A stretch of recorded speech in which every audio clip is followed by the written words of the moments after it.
ኤአይ ራሱ ምንድነው? ይሄስ የኤአይ የሚለውን ስያሜ እንዴት አገኘ?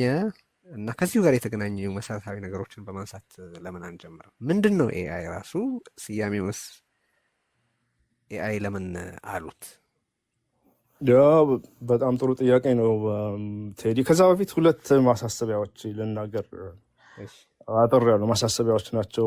አንደኛው ያው እንደጠቀስከው ከፍልስፍና ከስነ ግብረ ገብ አንጻር ነው የምንተነትነው ይሄን ነገር ለማብራራት የምንሞክረው እንጂ የኮምፒውተር ሳይንስ ባለሙያ አይደለሁም። ለምሳሌ እኔ ወይም ኒውሮ ሳይንቲስት አይደለሁም። ያ ማለት ግን የጉዳዩን አስፈላጊነት የበለጠ ያጎለዋል። ቅድም አንተም እንደጠቀስከው ኤአይ ይዞት የመጣው ቴክኖሎጂ የቴክኖሎጂው ባህሪ በራሱ እያንዳንዱን የሰውን ልጅ ህይወት በቀጥታም በተዘዋዋሪም የሚነካ ነው።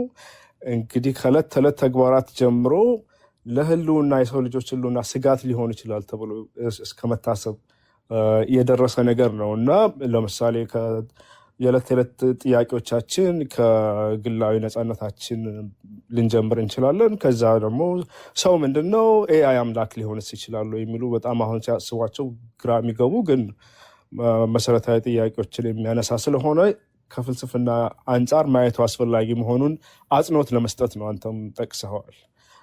ሁለተኛው ማሳሰቢያ ቴክኖሎጂው አዲስ ነው። አዳዲስ ሙያዊ ቃላት አሉ እና ምናልባት የእንግሊዝኛ ቃላት ሊበዙ ይችላሉ። ከአቅም በላይ ስለሚሆን ነው። ይቅርታ ጠይቃለሁ ምናልባት የእንግሊዝኛ ቃላት ከበዙ። ይሄን ለማለት ነው። ወደ ጥያቄ ለመለስ። ኤአይ እንግዲህ በአማርኛ ሰው ሰራሽ አስተውሎት ተብሎ ተተርጉሟል መሰለኝ። ሰው ሰራሽ ብልህነት የሚሆን የእንግሊዝኛውም ራሱ ግራ የሚገባ ነው። ከዛ ጀምር ኤአይ የተባለበት ምክንያት ራሱ በጣም አስገራሚ ነው። በ1956 አካባቢ 56 ዓመተ ምህረት ነው እዚህ ዳርትመስ ኮሌጅ የሚባል አለ እዚህ ሀገር ታዋቂ ዩኒቨርሲቲ አንድ የክረምት የምርምር ፕሮጀክት ነበረ እና ሶስት ሰዎች ያኔ ከኮምፒውተር ሳይንስ ጋር ከኤአይ መሰል ጥናቶች ይካሄዱ ነበር እና አንደኛው ሳይበርኔቲክስ ይባል ነበረ፣ ሌላኛው ኦቶማታን ይባል ነበር። እንደዚህ አይነት ተመሳሳይ ነገሮች ይሰሩ ነበር እና ጃን መካርቲ የሚባል ሳይንቲስት ነው ያኔ ረዳት ፕሮፌሰር ነበር። ገና አዲስ ነው። ገንዘብ በጣም ይፈልግ ነበር ለጥናቱ። ስለዚህ እነዛን ሁለቱን ቃላት ለመጠቀም ተቸገረ። ሌሎች ይዘዋቸዋል። ውዝግብ ሊያስነሳበት ነው። ከዛ ደግሞ ገንዘብ በጣም ይፈልጋል። ትኩረት በጣም የሚያገኝ ቃል ይፈልግ ነበር። በጣም እኮ አስደናቂ ነገር ነው እና ይሄን ቃል ይዞት መጣ። አርቲፊሻል ኢንቴሊጀንስ የሚለውን ነገር በቃ መጣው እና ተጠቀመበት። ከዛ በኋላ በሚያስደንቅ ሁኔታ ምናልባት በማይገርም ሁኔታ ልንለው እንችላለን የእያንዳንዱን ሰው በምናብ ጨምድዶ የያዘ ነገር ሆነ። አንድ የሚገርመው ነገር ሌላ እዚህ ላይ ምንድን ነው ብዙ አብዛኞቹ ምናልባት ሁሉም ማለት ይቻላል የጥናት መስኮች በሚያጠኑት ይዘት ነው የሚበየኑት አይደለ? ለምሳሌ ፊዚክስ የሚያጠናው እንደዚህ ነው፣ ስነ ህይወት የሚያጠናው እንደዚህ ነው ይባላል። ኤአይ ግን በምኞቱ ነው የተበየነው።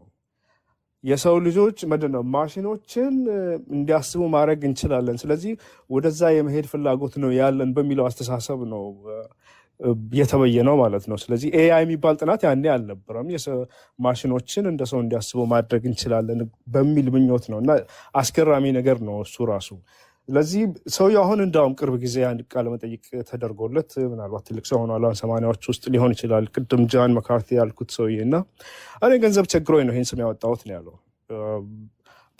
በአጭሩ ይሄን ይመስላል። ስለዚህ ኤአይ ምንድን ነው ወደሚለው እንግዲህ ስንሄድ እሺ ምንድን ነው ማለት ስለዚህ ምንድን ነው ማለት ነው አመጣጡን ምናልባት ስለጠየቀኝ ነው። ምንድን ነው የሚለው በጣም አስፈላጊ ዳራ ነው። ምንድን ነው የሚለው ነገር አነጋጋሪ ነው፣ ምንም ጥያቄ የለውም። እሱ ብዙ ክርክሮች አሉት፣ ውዝግቦች አሉት። ለምሳሌ አንድ ካረን ሃው የምትባል ጋዜጠኛ አለች፣ ቅርብ ጊዜ በጣም አነጋጋሪ መጽሐፍ ጽፋለች፣ ኤምፓየር ኦፍ ኤአይ የሚል መጽሐፍ እና እሷ ኤአይ ምንድን ነው ለሚለው እስቲ ብያኔ ስትባል ምንድን ነው የምትለው?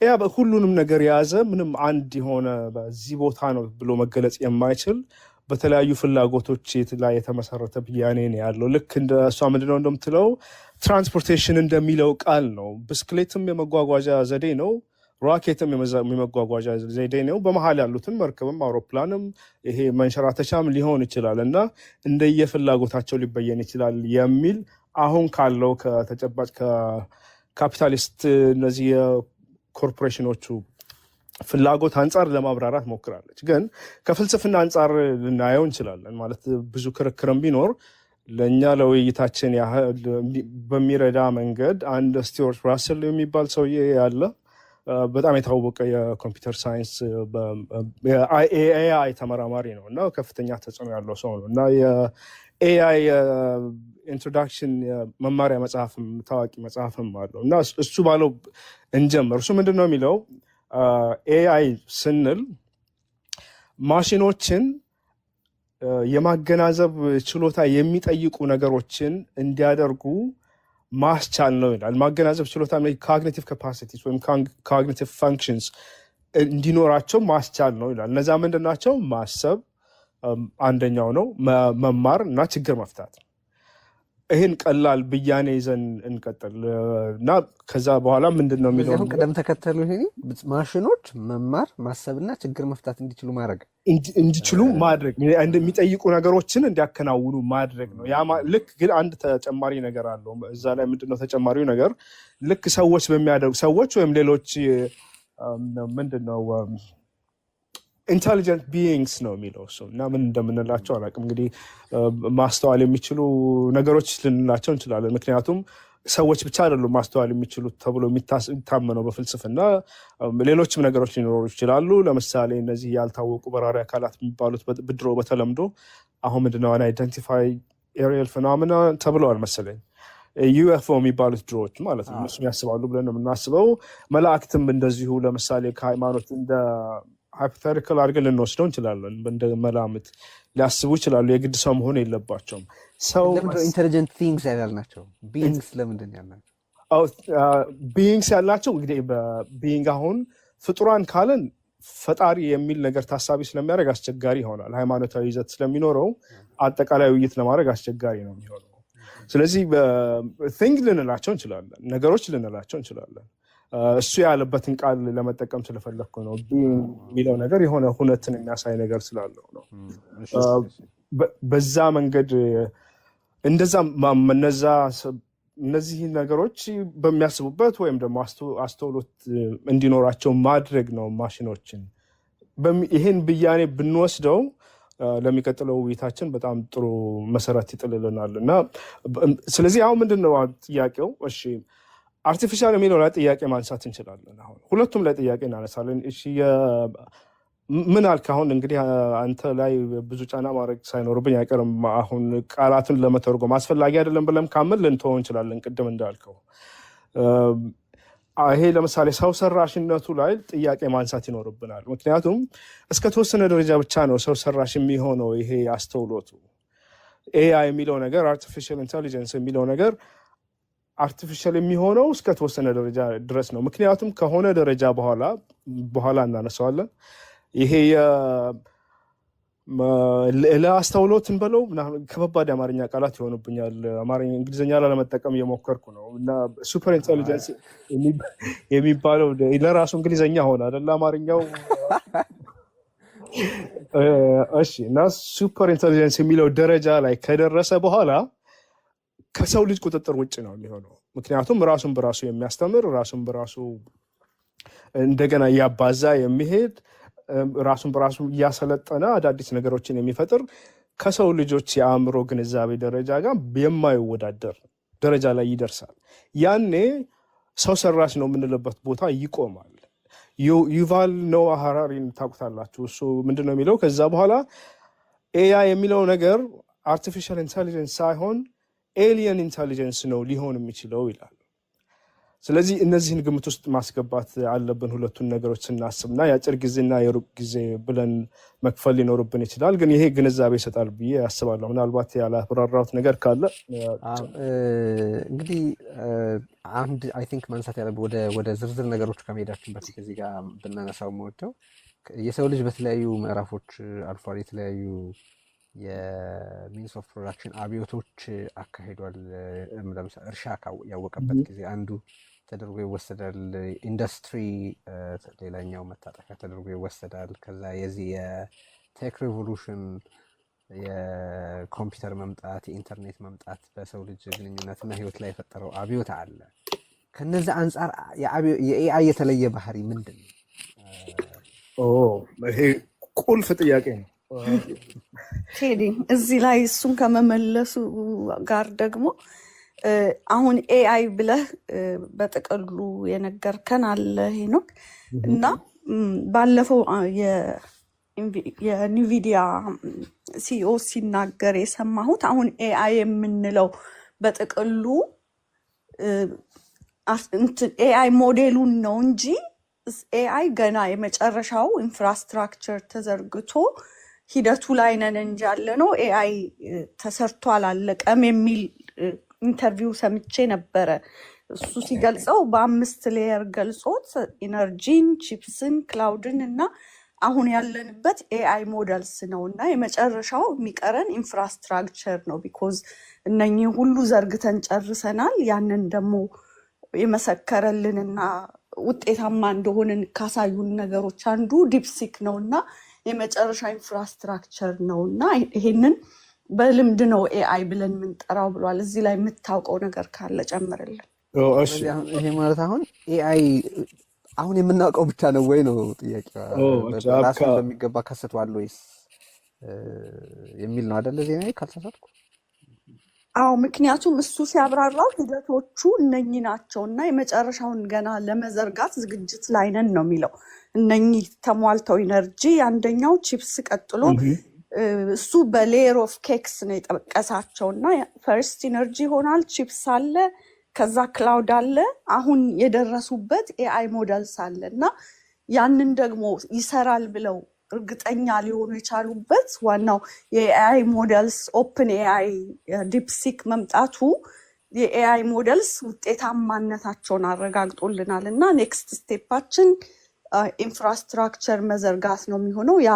ያው ፋይናንስ፣ ሜዲካል፣ ሌሎችን ሰፊውን ፓርት እንትን ስለሚያደርገው ያኔ ነው ኤአይን ገና ሰርተን አልጨረስነውም የሚል እንትን አለው እና ይሄን በዚህ ላይ ያለህ እንዴት ነው? ጠቅልለን ኤአይ የምንለው ትክክለኛ ነው? እንዴት ነው ያለው? ዘርዝረህ ቴዲ እንዳለው ጥሩ። እንደውም እነዚህን ሰዎች አስገባችልኝ። እንደውም እነሱን ሳላማ ልወጣ ይሆናል እያልኩ እያሰብኩ ነበረ። ይሄ የካፒታሊስቶቹ እይታ ነው። እነዚህ የድርጅት ባለቤቶች ናቸው። ከኤአይ ብዙ ነገር ወደኋላ ላይ እንመጣበታለን። ስለ ሰው ልጆች ነፃነት ከፖለቲካ ፍልስፍና አንጻር እንዴት ይታያል የሚለውን አሁን ዜና ያነሳሽው የኢንቪዲያው ሰውዬ፣ ሌሎችም እነ ኢላን ማስክ፣ የዚህ የኦፕን ኤአይ ሰውዬ ሳም አልትማን፣ የጉግል እና ጀመስ ሀሳብስ፣ እነዚህን ሰዎች ብጠይቃች ጀመስ ሀሳብስ በጣም የተሻለ ነው በንጽጽር። እንደ የአንትሮፒኩ ደግሞ አለ ዳሪዮ አመዴ የሚባል፣ እነሱ የተሻሉ ናቸው ተብሎ ይታመናል ከኤአይ ደህንነት አንጻር። ግን አንቺ የጠቀስሽው ነገር ምንድን ነው? ቴክኖሎጂው የመጨረሻ ደረጃ የሚፈለግበት ደረጃ ላይ ደርሶ የመጨረሻው ግቡ እነሱ ምንድን ነው የሚፈልጉት? አሁን ሁሉንም ስራ በማሽን ማሰራ አውቶሜት ማድረግ ነው የሚፈልጉት። ግቡ እሱ ነው። እስካሁን ሁሉንም ብጠይቃቸው እንደዛ ነው የሚሉሽ። ከዛ በኋላ ምንድነው የእነሱ ምኞት? ገንዘብ ማግኘት ነው። ካፒታሊስቶች ናቸው። ስለዚህ ለምንድነው ለባለ አክሲዮኖቻቸው ነው ተጠያቂነታቸው። እነሱ የሚያስቡበት ደረጃ ድርጅቶቻቸው ምን ያህል ትርፋማ ይሆናሉ ነው። አሁን ቅድም አንቺ ያነሳሽው የኢንቪዲያው ሲኢኦ ያነሳው ነገር፣ ሌሎችም በተደጋጋሚ እንደዚህ አይነት ነገር ያወራሉ። ኮንግረስም ሄደው ምስክርነት ይሰጣሉ እና ለህዝብ ለአሜሪካ በጣም ይጠቅማል እና እዚህ ላይ በጣም ብዙ ኢንቨስት ማድረግ ያስፈልጋል። ገንዘብ ቁጥጥር መቀነስ አለበት። ኢንቨስትመንት፣ ከፍተኛ ኢንቨስትመንት መደረግ አለበት።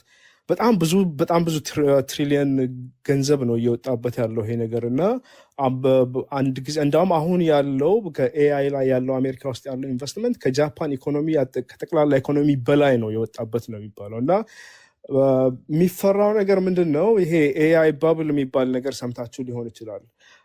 አሁን ቀጥሎ ያለው የገንዘብ ቀውስ ማንወጣበት ማጥ ውስጥ ሊያስገባን የሚችለው ይሄ ኤአይ ተብሎ እጅግ በጣም ብዙ ገንዘብ መዋለ ንዋይ የፈሰሰበት ነገር ሊከስር ይችላል። እንደሚታሰበው ላይሆን ይችላል። ለምሳሌ አሁን ያለው የቻት ጂፒቲ እና ስራ ላይ ያለው ይሄ ኤልኤልኤም የሚባለው ላርጅ ላንጉጅ ሞዴልስ የሚባለው የኮምፒውተር ስርዓት አሰራር የሚፈለግበት ደረጃ ላይ ለመድረሱ ምንም ዋስትና የለም። ቅድም ያልኳቸው ካረን ሃው የምትባለዋ ልጅ አንዱ የምትከራከርበት ነገር ይሄ ፕሮፓጋንዳ ነው የሚነዙት እነሱ። እዛ ላይ ለመድረሱ ምንም ዋስትና የለም። በዛ መንገድ ተካሄዶም የሚወራው ነገር ላይ ሁሉ ለመድረሱ ምንም ማረጋገጫ የለም።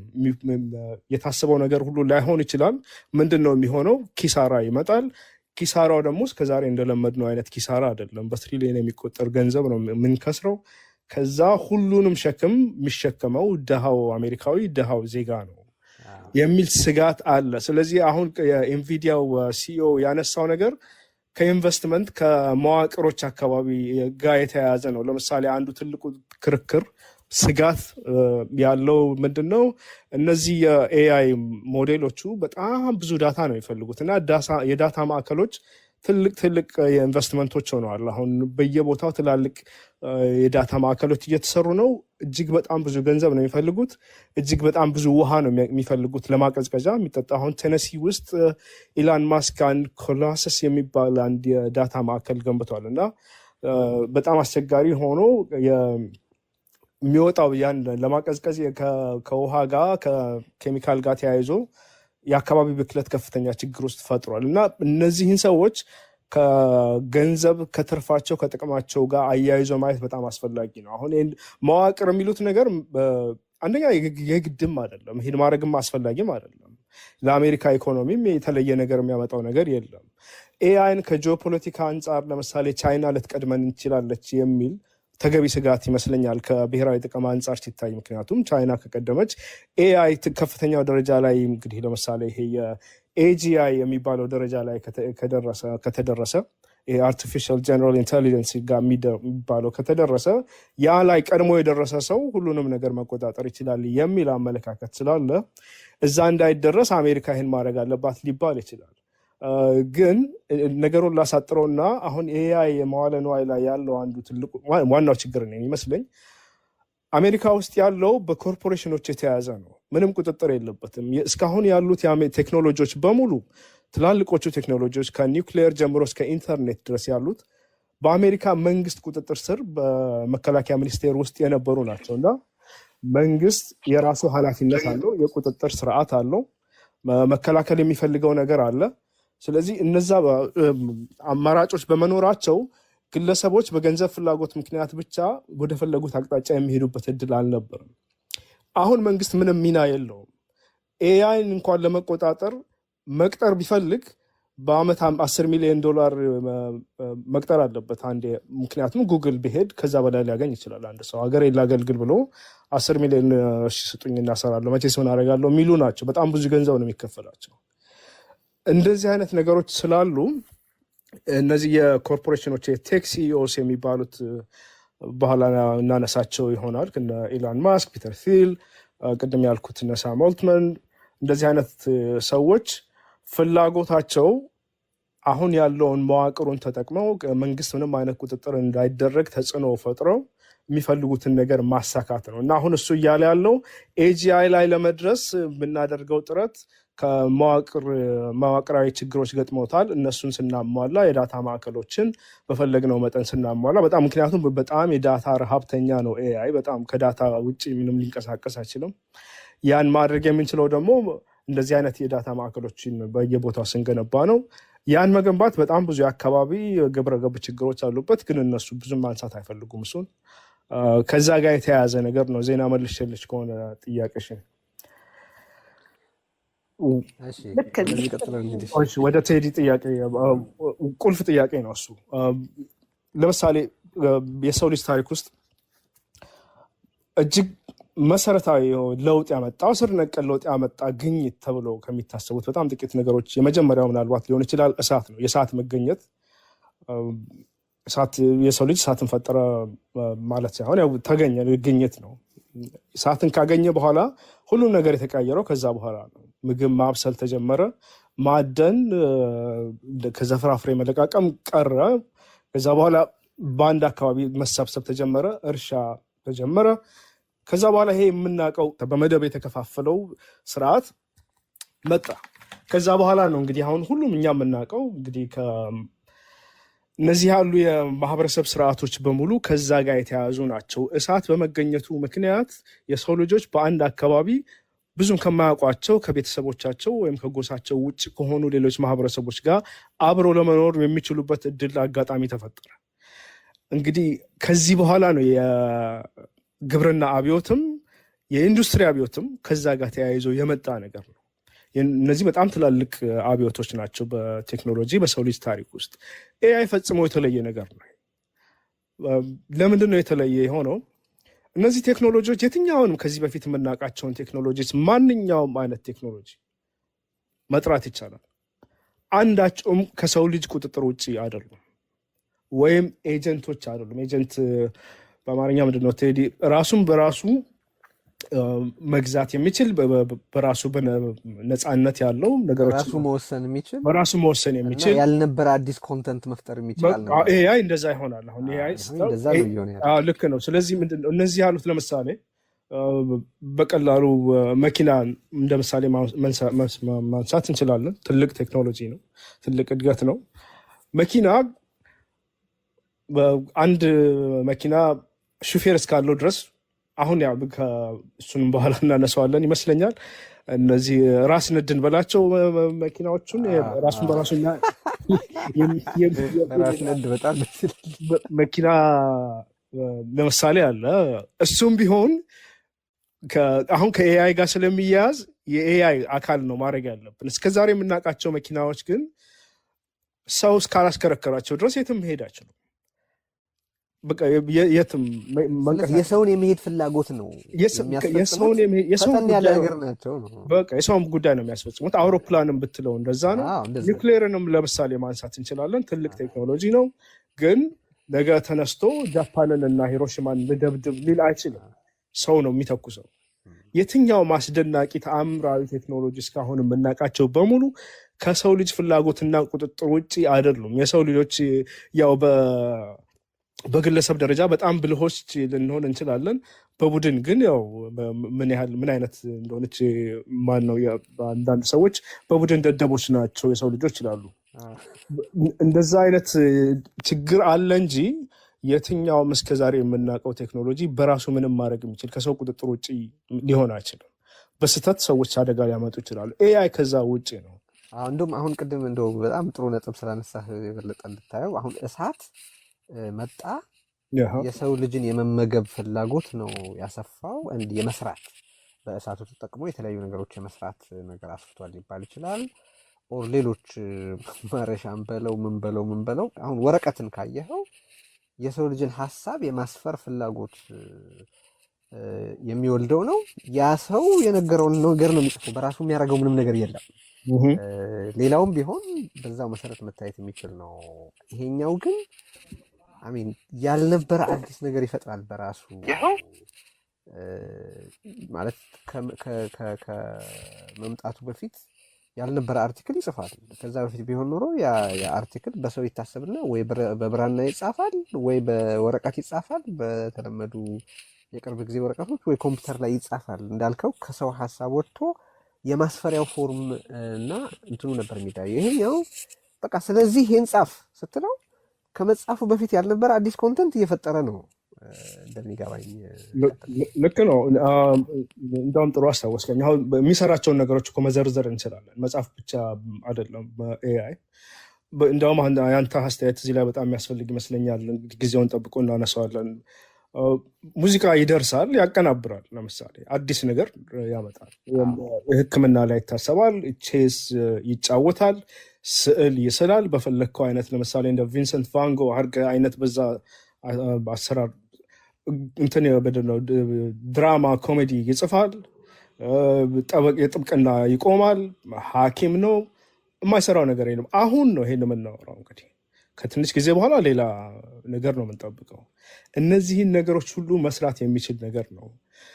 የወረቀቱን ያነሳውም ጥሩ ነው የሚመስለኝ። ለምሳሌ ማተሚያ ቴክኖሎጂ በጣም ብዙ ትልቅ ለውጥ አምጥቷል ተብሎ ለሀገሮች መመስረት ናሽናሊዝም ለምሳሌ አንድ ቲዮሪ አለ። ሀገሮች የተፈጠሩት የዚህ የፕሪንት ካፒታሊዝም ስለመጣ ነው።